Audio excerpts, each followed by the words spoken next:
Hey guys, and welcome to Petrol Ped. Welcome to Berlin, Germany, and the world premiere of the new Škoda Kodiaq.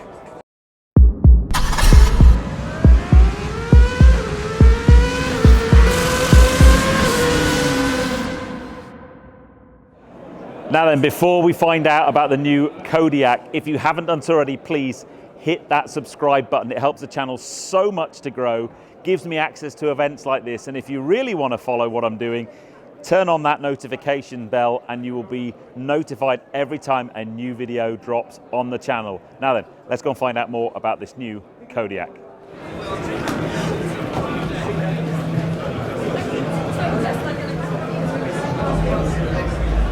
So first up, this is a pretty dramatic place to have a world premiere for a car. We're in the tunnels of the train station under Potsdamer Platz in Berlin. And I'm pretty sure the car's going to come from that direction.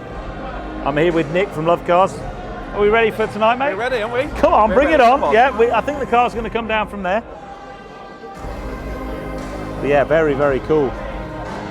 Eve, so good to be here, our viewers online, and of course everybody here in the tunnel, in the subway tunnel. Welcome to the Škoda Kodiaq premiere. The new Kodiaq is about more room, it's about more features, and of course it's about more fuel economy, but it's a lot more for Škoda, because for us, the Kodiaq has embodied our values, exploring, going outside, being in nature, but being in a safe environment that you identify with. So I'm really happy to see the second generation celebrated here. I hope we can fulfill the expectations. I just felt a little cool down here, because everybody was expecting the cars to come already. And now we're walking down here. So stay tuned, the cars are coming. But actually our main responsibility as Škodians is to provide choice. And the choice starts with a mild hybrid, with a plug-in hybrid, with a diesel engine, with two-wheel, with four-wheel, with a conventional combustion engine, or with a battery electric vehicle. Today, we're here providing choice for an SUV that is called Škoda Kodiaq. You have everything for the customers, right? That's it. Perfect. Now I think we could be actually at a car reveal here. They teased us the last time. So the really interesting thing is driver's choice. So it's not just going to be all EV, there's going to be petrol, diesel and hybrid opportunities. Here we go, here's the car.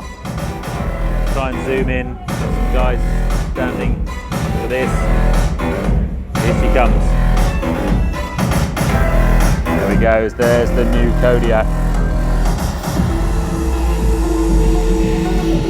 Very cool.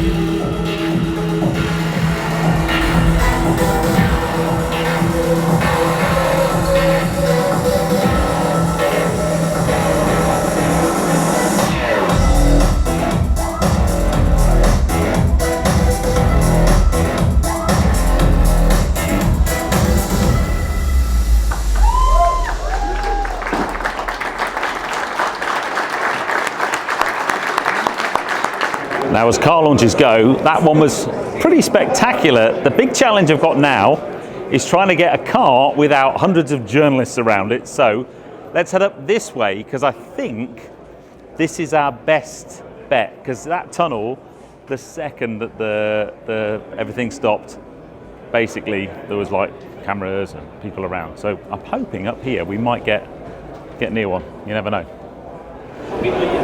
Now then, I think I've got this one nearly to myself. So this is the all-new Škoda Kodiaq. Now, this is a big car for Škoda. It's massive in the European market. They've sold over 800,000 units of the previous generation of Kodiaq. And I find it really interesting. It's a 5 or 7 seater, but what's really cool is there's a choice of engines. This isn't just an all EV. There's petrol, diesel and hybrid, but the two engine variants that I think are really interesting are the hybrid and the plug-in hybrid, because the plug-in hybrid will do over 100 kilometers all EV range, very similar to the Tiguan that I went out to Germany recently to look at. I guess the first up is the front of the car. If you look at the daytime running lights, it probably isn't going to come up here, but there's basically all the way along here the daytime running lights run, and when we saw the cars drive in, it's quite a startling and good looking front end of the car. If we walk around the outside, I am battling here with many journalists. There is a line that goes all the way across the top of the wing, top of the door, top of the rear door, and it just joins everything together. It's a really handsome looking car, it has to be said. Inside, dominated by a big main driver's binnacle and central display. You've got some real buttons, some real dials, which I like a lot. Lots of sustainable materials. That's a real thing I'm seeing with Škoda recently. The other thing is, if you were tuning into the channel earlier this year, I went out to Czechia to see the launch of the new Škoda branding and those 5 new EVs. This is the first car that's been launched with all of that information and all of that new design language. And I guess the big thing at the back here is you see the Škoda writing. And I know it's not a big thing, there used to be a Škoda badge here. You've now got Škoda writing across the back. It's the first car that we're seeing with that new look. I think for me, the really interesting thing is this is a huge car in Europe, and Central Europe and Eastern Europe in particular, but they're looking into new markets. They're going into Vietnam, for example. This is the first car that Škoda are going to launch in Vietnam. And this particular car, if we come around here, is the plug-in hybrid variant. Now the really cool thing about that is, firstly, it's got a range of over 100 kilometers pure EV running, but it also supports rapid DC charging, and that means that you can charge this car in less than 30 minutes from an empty battery. And if any of you have ever run a plug-in hybrid, the most important thing about plug-in hybrids is the plug-in part at the beginning of that. If you plug them in and you have a charged battery, that makes them more efficient when they're running in hybrid mode. It gives you the ability to use all EV running. And I think for me, that makes this car really interesting. It's spacious, it's practical, and I think a really exciting car for Škoda. Now I'm going to put details below. You can head on to the Škoda website. I'm sure there's plenty of information about that. This is the first glance view, really. We're very limited on the information we've been given. Lots of people taking lots of pictures, very busy. But that is a quick tour around the new Škoda Kodiaq. Massive shout out to Nick, by the way, who was on the camera from Love Cars. Thank you, my friend. You are a legend. But yeah, Škoda Kodiaq. I like it. It's right up my street, my kind of car. Plenty of room in here. Look at the size of that boot there. You could get plenty of dogs and pups. What I love about Škodas, by the way, while we've got this, is they call it Simply Clever, but some really interesting design ideas. Look at this. How cool is that? Little things that you can put stuff. If you've got shopping, you can use those to stop things moving around. We've got the little hooks here. I saw those when I filmed with the Yeti recently. These little hooks to hang your shopping bags on. Really clever under the floor storage for your charge cables. Škoda designers just have this ability to think of really cool stuff that nobody else seems to do. Lots of little cubby holes to put stuff, plenty of practicality and usability. I love the Yeti that I filmed with recently, and I would love Škoda to bring back the Yeti.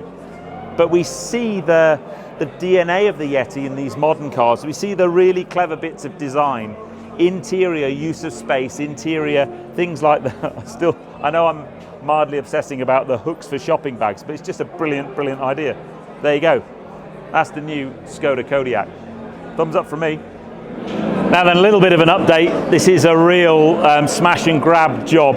That is actually the IV. That's the all-electric Kodiaq. Here's me going, it's the plug-in hybrid, and it's plugged in there. So there is an all-electric version. There's a plug-in hybrid version, a hybrid, a petrol, and a diesel. So you do have to be a bit wary of all the different versions. But I really love that about Škoda, actually. And one of the senior guys in the briefing was saying, look, we're still all about driver choice. We want to give an amazing car with all of the practicality of a 5 or 7 seat car, huge amounts of practicality in terms of boot space, really great interior, but we want to give drivers choice in terms of engine choice. So you've still got that ability to choose your type of engine. For me, I'm a big plug-in hybrid fan. I would probably go for the plug-in hybrid variant because I just think it gives you the best of both worlds. But I know from looking at the comments and the type of audience I have that there are many of you are pure electric and many of you are electric's the devil. So they give you all of the choices and you can have whichever one you want, really. So it's keeping you all happy, which is a good thing. But yeah, that's probably maybe a nicer color, that blue.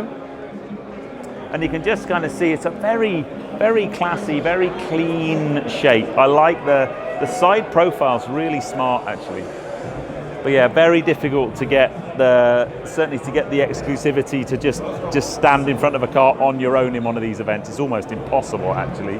And also you have to consume all of the data you're given and then be able to share that with you. So apologies for getting the fact that was a plug-in hybrid wrong. I didn't realize it was the IV, so it's the all electric. Anyway, let's take you around and show you around a little bit more.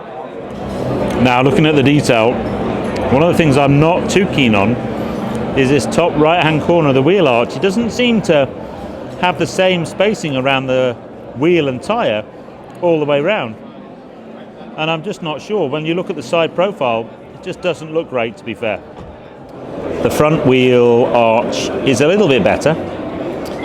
It's a little bit sort of equidistant. Top left and top right, they're sort of the same. But again, if you just compare it, if I look at that from the side and then just move down the side of the car, of all the angles for me, the side profile of this car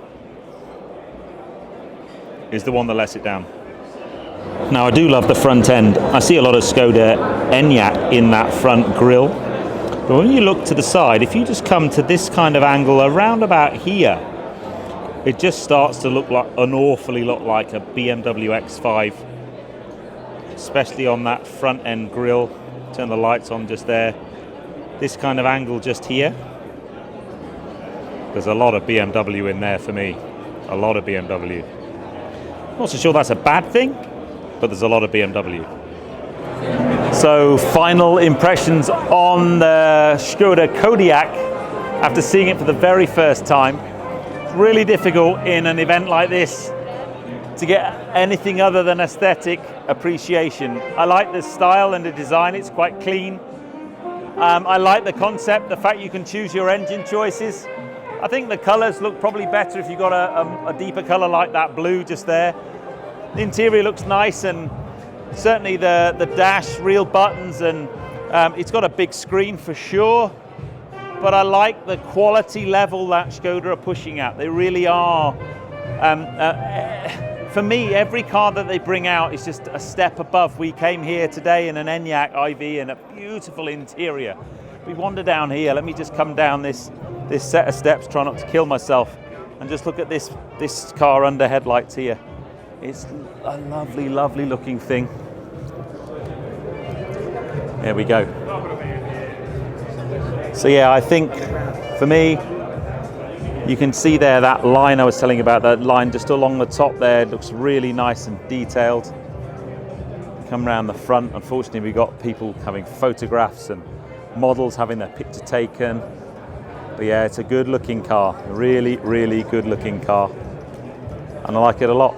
But there you go. Let me know what you think of the new Škoda Kodiaq. Put it in the comments below, but if you like that one, give me a thumbs up. Comments below are always welcome. And if you haven't done so already, please subscribe to Petrol Ped for plenty more content to come. And I'll see you on the next video. But these videos are a nightmare to film, but super interesting at the same time. Oh, I hope you enjoyed it. I'll see you on the next film, guys. You take care. Drive safe.